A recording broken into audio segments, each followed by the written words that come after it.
In this video, we are covering Q4 and what you need to do as an Amazon seller to maximize your sales during this holiday season. Let's jump right into it.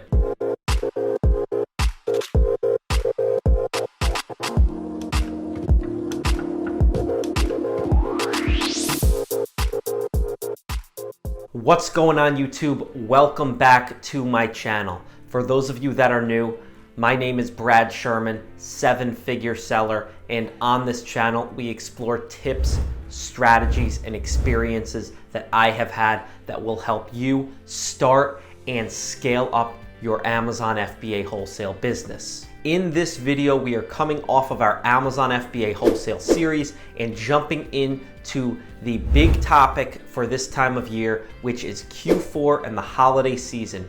What do you need to do as a seller in order to maximize your sales? And in this video, I would like to cover 3 key ways that you can maximize your sales during this holiday season.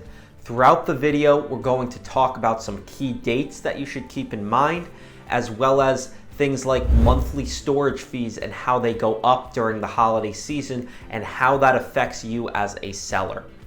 Before we jump into it, if you guys do enjoy these videos, make sure to smash that like button. It really helps out the videos in the algorithm. And if you enjoy the content and want to continue to stay up to date, hit that subscribe button and notification bell as well. Without further ado, let's jump right into it. For those of you that are brand new, Q4 is the 4th quarter of the year, which lasts from October 1st through December 31st.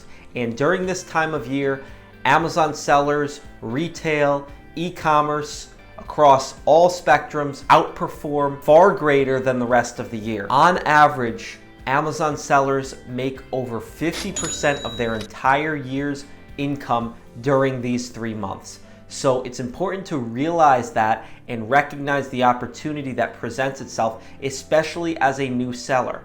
If you are a new seller, if this is your first Q4, my best piece of advice for you would be to do everything you can, but don't overextend yourself. Don't purchase inventory that you can't afford to take on just because you want to keep up with everyone else. As a new seller, take everything in, place test orders, and see how all of your products sell, whether it be your wholesale business, whether it be retail, online arbitrage, or whether it be private label. No matter what type of business model you use on Amazon, if it's your first Q4, you can never go wrong by going conservative. So just testing the waters, making sure everything sells, and you will see how Q4 affects your business and the products you sell so that you can plan for next year and future years to come. It's important to keep in mind 2 key dates during this holiday season. Amazon has put out these dates. November 1st is the deadline that your inventory is to be in the Amazon warehouse so that it can be available for customers to purchase for Black Friday and Cyber Monday weekend. December 1st is the second date that Amazon has put out for your inventory to be available for customers to purchase by Christmas. So you want to make sure you're able to meet these deadlines and get your inventory in as quick as possible. Now, can you send in inventory after November 1st and get it in for Black Friday? Absolutely. Amazon puts these dates out as a guideline and a threshold to err on the side of caution so that you can be the first one in and make sure and guarantee that inventory to be available for customers. If you send it in on November 15th or November 20th, it's not necessarily guaranteed to be there and be available for purchase for Black Friday. Customers want to maximize deals. They go crazy shopping on Black Friday and throughout that whole weekend, and you want to make sure your inventory is available to ship in 2 days to customers. So make sure you plan ahead and send your inventory in according to those dates. So let's talk about 3 main ways that you can maximize your profits during the holiday season. Although the month of October is over, typically what I use October for is to plan and place all of my orders with wholesale suppliers. October is oftentimes not necessarily a super busy month for some businesses. Some businesses it might be, but for our business, it's not a crazy busy month. The sales don't take off during the holiday season until November and then December. With October, we're sending our purchase orders to our suppliers so that they can ship the items into Amazon's warehouse, or they can ship the items to us and we can get them into Amazon's warehouse for Black Friday and Christmas. So it's important to take October to not only stock up on those products that you are planning to sell through for the holiday season, but also to liquidate any stale inventory or inventory that's been sitting for a while. Ideally, you want to keep your IPI score over a 500 to be on the safe side. Now, if your IPI score is below a 400, Amazon will subject you to storage limitations during the holiday season. You don't want to have to deal with that, so just make sure your IPI score is up there, right? What are the main factors of IPI score? I have a video linked up above going into detail about IPI score, but just to briefly discuss the factors of IPI score, it includes excess inventory, sell-through rate, stranded inventory, and FBA restock rate. So again, if you guys haven't seen that video about IPI score, I've linked it up above for you to check out. Even though we're in November, it is not too late to get your orders in and send your inventory into Amazon. So don't think just because October has passed, you are too late or behind the game. If you're receiving your orders now, you are still able to send your inventory into Amazon. I briefly want to discuss about the monthly fees and how they go up during the holiday season. So what you guys can see on the screen is a pop-up chart of a categorized monthly storage fee rate. So we have non-dangerous goods products, which is most commonly what you will be selling, and then dangerous goods products. Of course, Amazon's going to charge more for dangerous goods, so let's focus on non-dangerous goods products.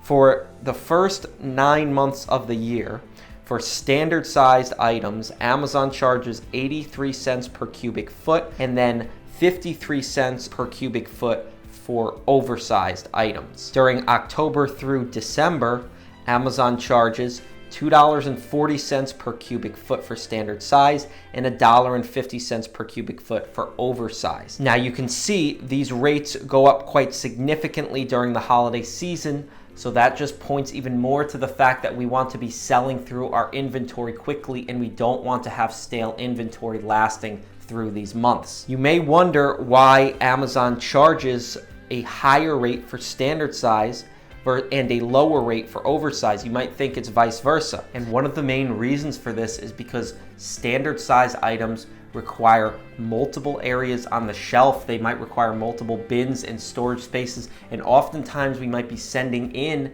100 or 500, 1,000 units of a standard size item. So Amazon's going to charge more because ultimately they're going to take up more shelf space. If you guys are totally confused on how these storage fees are calculated, don't worry. I'm going to break down a fee example that Amazon provides, and then I'm going to just tell you exactly how you can find out what you're being charged for certain items.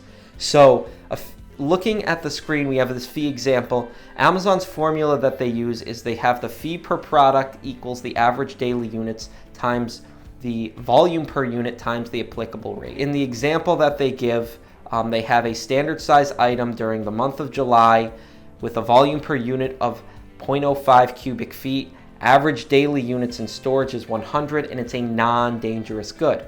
So the calculation would simply be 100 average units per month times the number of cubic feet times the rate per cubic foot, and you're going to get your total in monthly storage fees.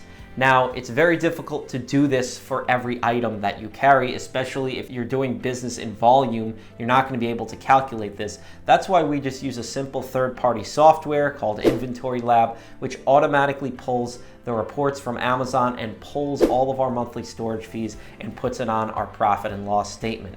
If you don't have a third-party software, alternatively, you can go into Amazon Seller Central, go to Reports, Amazon Fulfillment Reports, and select the period in which you are looking to determine what your monthly storage fees were. This will be my third Q4 as an experienced seller. I say as an experienced seller because my first Q4 was just, we didn't really know what we were doing. So Q4 number 1, I had the chance to test the waters, as I stated earlier on, see how much things sold.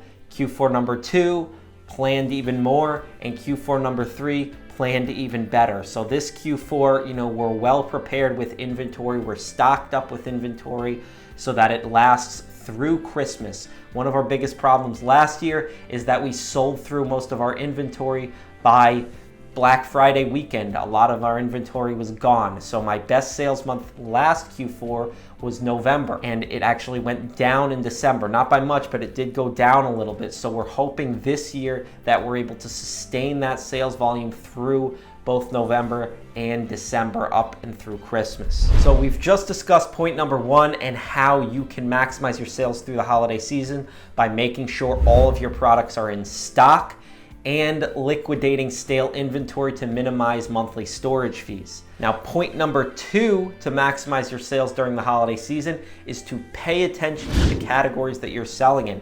So don't be afraid to focus on seasonal items during this time of year. Some common categories that perform much better during Q4 include gifts, home decor, whether it be for the inside or outside. And when I say home decor, I mean gift items, ornaments, things that people decorate their trees with or decorate the inside of their house with, as well as holiday decor such as lawn and patio decorations. Also, gourmet food is another big one, paying attention to specific products that do well during Christmas in the gourmet food. A lot of times we'll see sampler packets that do well, spices, different niche type of products that you can find from different distributors, or maybe if you're working direct with a brand that carries these types of items, then you can just purchase direct from them. And also retail stores, don't be afraid to go into Walmart, Target, your local retail stores, and see if they have these types of gift-related items that are going to do much better during the holiday season. And then the final category that does super well during holidays is toys. So this is a huge opportunity to take advantage of. I can't tell you how many toys we've purchased in past holiday seasons right off the shelves that do very well on Amazon. So this leads me into point number 3 of how to maximize your sales during this holiday season. And that is, if you do wholesale, don't necessarily just focus on wholesale. This is your chance to also include retail and online arbitrage into your business. Because the demand is so high during this time of year, supply chain almost always gets low. And due to COVID, there have been lasting effects on the supply chain, as we know. And so oftentimes during the holiday season, especially through Black Friday, and as we get closer and closer to Christmas, we will see Amazon as a retailer run out of stock on a lot of different items that they sell that might be stocked on the shelves in stores like Walmart, Target, Marshalls, TJ Maxx. And that is your chance to arbitrage that opportunity and purchase the products off the shelves in those stores and then sell them for a higher price because Amazon is no longer selling them at retail. Let's say we take a certain toy that Amazon is selling for $39.99, right? And Walmart, of course, is selling it for the same price as Amazon, $39.99. There's 5 of those items in the store at Walmart or on Walmart's website for $39.99. However, you're looking at Keepa and you see that Amazon has just run out of stock on the product, but this product is still selling super well. And you take a further look and see that the price, instead of $39.99, is now selling for $89.99 by third-party sellers.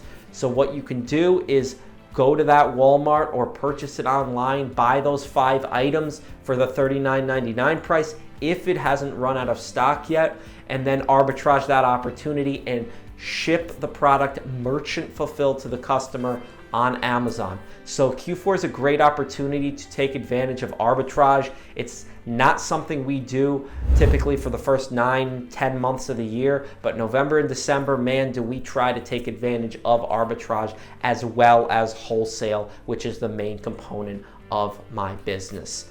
So one more thing to keep in mind, guys, is that the sales do not stop right at Christmas. Sales do continue, although they slow down after Christmas, they do continue well because customers are using the Amazon gift cards that they received for the holiday season to purchase products on the platform. So, take advantage of the sales after Christmas as well through the new year. People are still buying through the beginning of January.